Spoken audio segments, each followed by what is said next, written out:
안녕하세요. 저는 미래서울병원 재활치료실에서 근무하고 있는 물리치료사 홍윤정입니다. 저는 치료실에서 척추측만증 아이들의 재활치료를 담당하고 있는데요.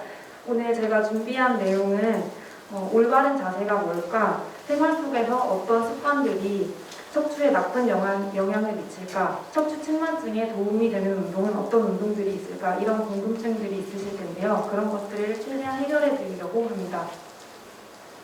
이번 주제가 척추측만증인 만큼 우리 아이가 척추측만증인지 궁금하실 텐데 간단하게 확인해 볼 수 있는 방법이 몇 가지가 있습니다.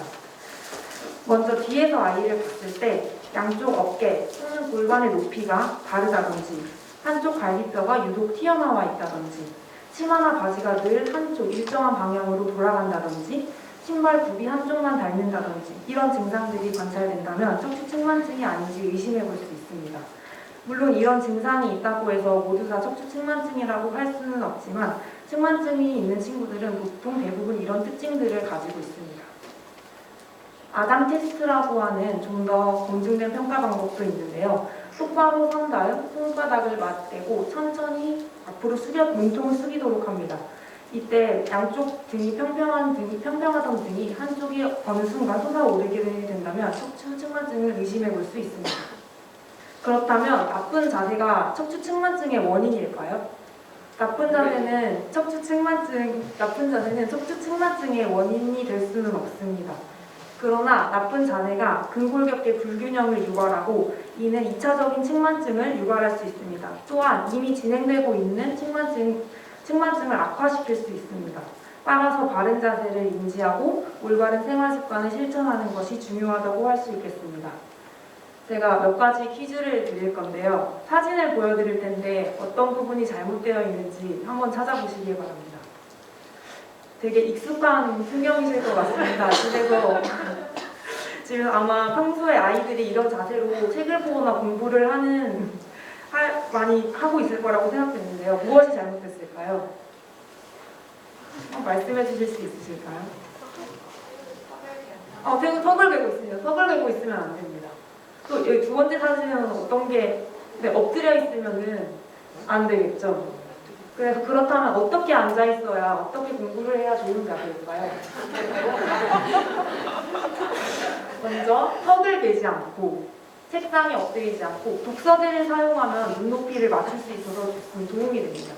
또한 엉덩이를 의자 끝까지 대고 허리를 등받이에 기대어 앉으면 더 도움이 됩니다.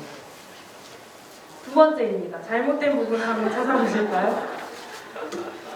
스마트폰을 하고 있습니다. 스마트폰.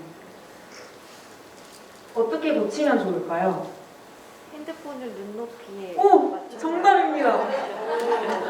와, 핸드폰 그 다음에 양반 다리를 하고 있습니다. 그 다음에 허리가 너무 많이 구부러져 있죠. 이것을 이렇게 휴대폰을 눈높이에 맞추고 허리를 꼿꼿이 세운 다음 양반 다리를 하지 않고 앉도록 해주십시오. 자, 엘리베이터를 기다리고 있습니다. 어떻게 고치면 좋을까요? 네, 짝다리를 짚게 되면 골반이 틀어지면서 척추에 좋지 않은 영향을 미칩니다. 따라서 양쪽 다리에 체중을 균등히 실어주고 서 있도록 해주십시오. 그 다음에 가방을 맨 자세입니다. 어떻게 매면 좋을까요? 네, 가방을 한쪽으로 매거나 크로스백 많이 매는데 크로스백은 한쪽 어깨에 부담이 되면서 근골격계의 불균형을 유발할 수 있습니다.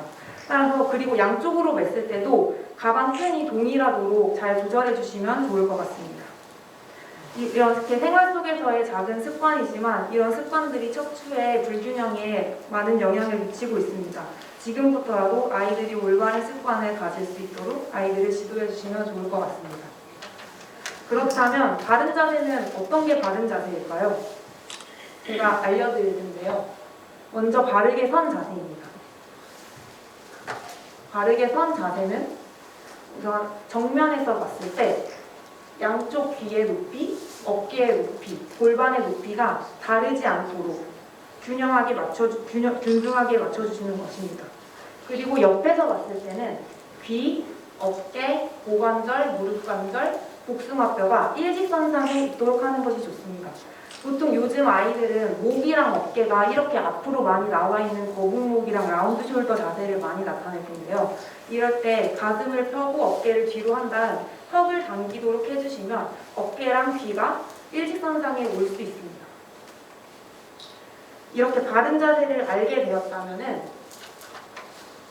가장 중요한 것은 이 거울을 보고 매일 연습하는 것입니다. 이게 아무것도 아닌 것 같지만 척추측만증 치료의 가장 기본이 되는 것은 자기 자신의 불균형을 인지하는 것에서부터 시작합니다.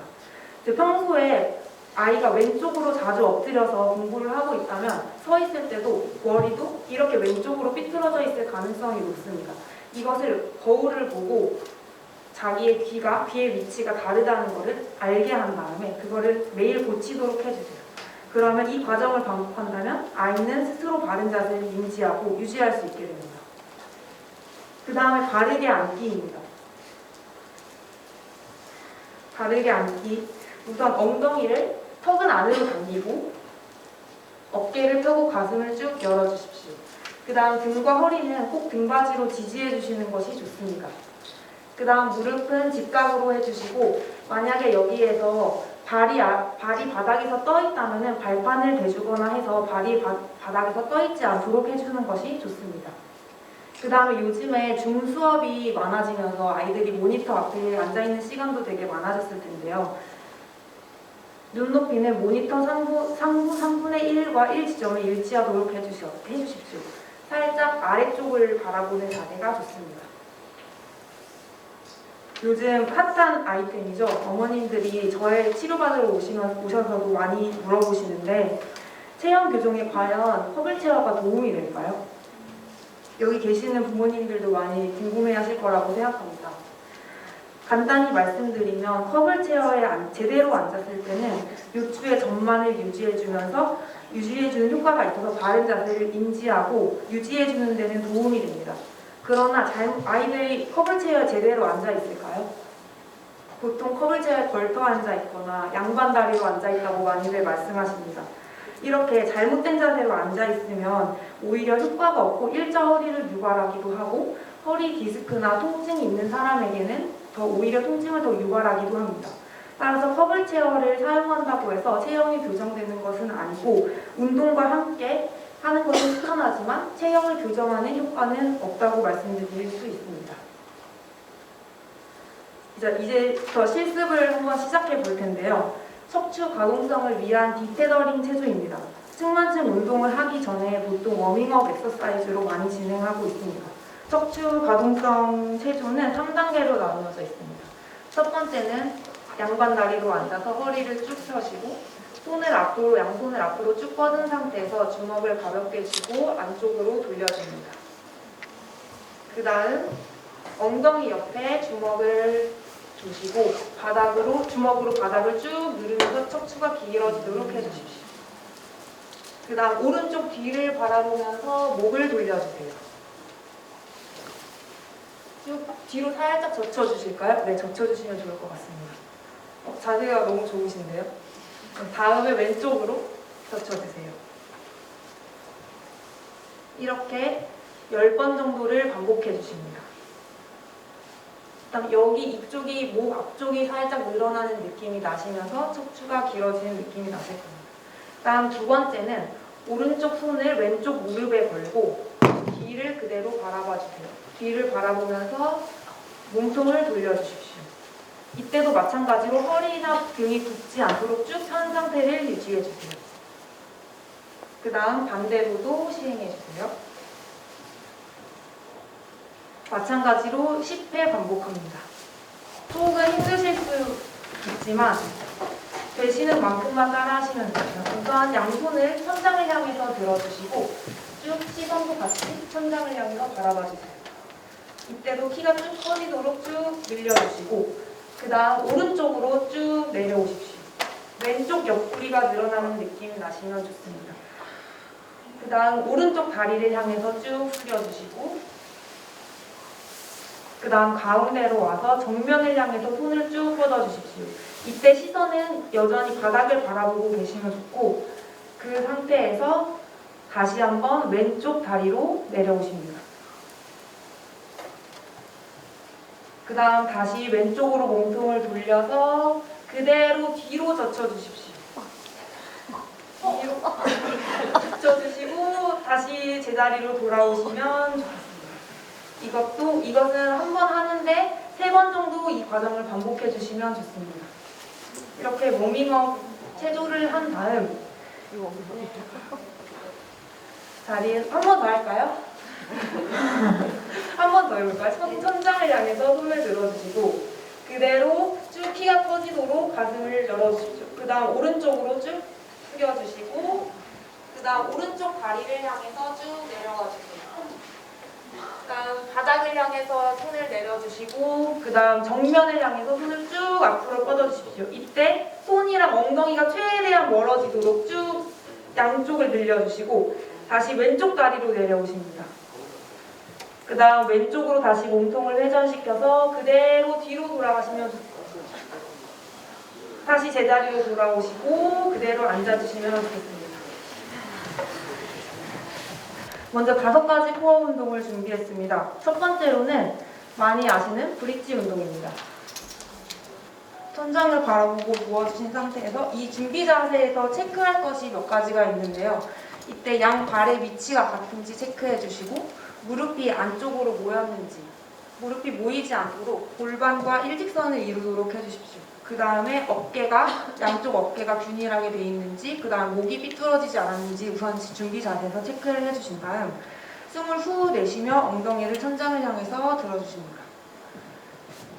이때 들었을 때도 불균형이 있는 아이들은 한쪽 골반이 내려가거나 한쪽 엉덩이가 치우치거나 하는 증상을 보일 겁니다. 이런 증상이 나타나지 않도록 부모님들이 잘 관찰하셔서 양쪽이 좌우가 균일하게 운동을 시켜주십시오. 천천히 내려오세요. 다시 한번 엉덩이 쭉 들어주십시오. 후 내쉬면서 쭉 들어주시고 그대로 내려오세요. 이렇게 10에서 15회씩 하루에 3세트를 반복해 주시면 됩니다. 볼 위에다가 양쪽 발을 올려주시고 그대로 마찬가지로 중심을 잘 잡도록 유지한 다음 엉덩이를 들어주십시오. 이게 그냥 첫 번째 했던 브릿지보다 더 어려운 동작인데 왜냐하면 불안정한 지면을 이용하기 때문입니다. 불안정한 지면은 코어 근육을 조금 더 활성화시켜주기 때문에 짐볼이나 이런 불안정한 지면을 이용해서 운동을 해주시는 것도 불균형을 잡아내는 데 더 도움이 됩니다. 먼저 네발기기 자세를 해주시고 이때 손목과 어깨가 수직으로 내려가도록 해주시고 무릎은 배꼽 아래에 있을 수 있도록 조금 앞으로 당겨주십시오. 발가락을 세워서 해주시고 이때 턱을 당겨서 앞을 보는 게 아니라 시선은 바닥을 보도록 해주십시오. 이때 오른손과 왼발을 동시에 들어줍니다. 앞으로 뻗어줍니다. 이때 균형이 잃지 않도록 잘 잡아주시고 몸통이 한쪽으로 치우치지 않도록 이때도 잘 봐주십시오. 왼발 오른손, 왼손 오른발, 오른손 왼발 이렇게 각각 15회씩 3세트 동일하게 반복해줍니다. 반대로 왼발 오른손. 이때 손과 발을 동시에 들어 올리는 거를 어려워하는 아이들이 있는데 이런 아이들은 우선 발만 먼저 연습한다든지 손만 먼저 연습한다든지 해서 한쪽씩 먼저 연습해 주시는 게 좋습니다. 고관절 아래에 베개를 잘 깔아주시고 그대로 엎드린 상태, 손을 앞으로 뻗어서 엎드린 상태에서 버드독과 마찬가지로 손과 발을 교차해서 들어줍니다. 오른손 왼발, 왼손 오른발, 다시 오른손 왼발, 왼손 오른발. 마찬가지로 각각 15회씩 3세트 반복해 주시면 좋습니다. 옆으로 누운 자세에서 위에서 봤을 때 어깨와 고관절, 발목이 일직선상에 있도록 해주십시오. 조금 더 고관절을 앞으로 그대로 여기서 브릿지와 마찬가지로 엉덩이를 쭉 들어주십시오. 좀 더 들어서 이때 중심을 잘 못 잡는 친구들이 있으면 손으로 지지하도록 해주시고 이게 익숙해지면 손을 놓고 손은 차렷 자세에서 엉덩이를 들도록 합니다. 엉덩이 들어주세요. 천천히 내려주십시오. 마지막으로 저희 재활치료실에서 어떤 프로그램을 진행하고 있는지, 재활을 하면 진짜 척추 측만증이 좋아지는지 궁금하실 것 같아서 간단히 소개해드리겠습니다. 저희 치료실에서는 척추 측만증 특성화 운동 프로그램을 진행하고 있습니다. 그 운동을 진행하는 목적은 우선 성장기에 급격하게 진행되는 척추 완곡을 멈추거나 예방하기 위해, 그 다음 심한 측만증으로 인한 호흡기계 증상이나 근골격계 통증을 예방하기 위해, 그리고 나쁜 자세를 교정하고 올바른 자세를 유지하기 위해 아이들이 운동 치료를 받고 있습니다. 척추 안정화 운동에 더하여 측만증 타입에 따른 개별 운동 프로그램을 제공하고 있으며, 특별히 척추 측만증에 특화된 운동인 슈로스 운동법을 적용해서 3차원으로 틀어진 척추와 흉곽을 바로잡아주는 운동을 제공하고 있습니다. 먼저 제가 치료했던 2명의 환자 케이스를 소개해드리겠습니다. 먼저 첫 번째 아이는 작년 11월에 처음 왔을 때 허리 단일 왕복으로 흡수 각도가 15도였습니다. 보시면 양쪽 어깨 쇄골뼈 높이가 차이가 많이 나고 골반의 높이도 차이가 많이 났던 아이였습니다. 이 친구는 22년 6월에 다시 엑스레이를 찍어봤을 때 흡수 각도가 5도로 줄어든 양상을 보였으며, 무엇보다도 양쪽 어깨와 골반의 높이가 균일하게 맞춰진 모습을 볼 수 있습니다. 두 번째 친구는 작년 9월에 처음 내원하였고 흉요추 단일 완곡으로 흡수 각도가 13.5도였습니다. 이 친구 양쪽 어깨 높이는 비슷했지만 X다리와 평발을 가지고 있었습니다. 그래서 그거 같이 함께 교정 운동 진행했습니다. 11월에 다시 엑스레이를 찍어봤을 때 흡수 각도가 7도로 줄어들었으며 골반의 높이도 비슷해진 양상 보였습니다. 제가 준비한 내용은 여기까지인데요. 이번 강의를 통해서 바른 자세에 대해 정확하게 알게 되셨으니 오늘 집에 가셔서 아이들에게 잔소리 하실 때 허리를 똑바로 펴라, 가슴을 펴라 이렇게 하시지 말고 엉덩이를 의자 끝까지 붙이고 허리를 등받이에 기대고 앉아라, 스마트턱을 당기고 핸드폰을 눈높이까지 들고 봐라, 짝다리를 짚지 말고 체중을 양쪽에 균등하게 싣고 서 있어라 라고 구체적으로 외치신다면 아이들이 직관적으로 인지하고 또 쉽게 자세를 고칠 수 있게 되지 않을까 싶습니다. 이것으로 제가 준비한 강의를 마치도록 하겠습니다.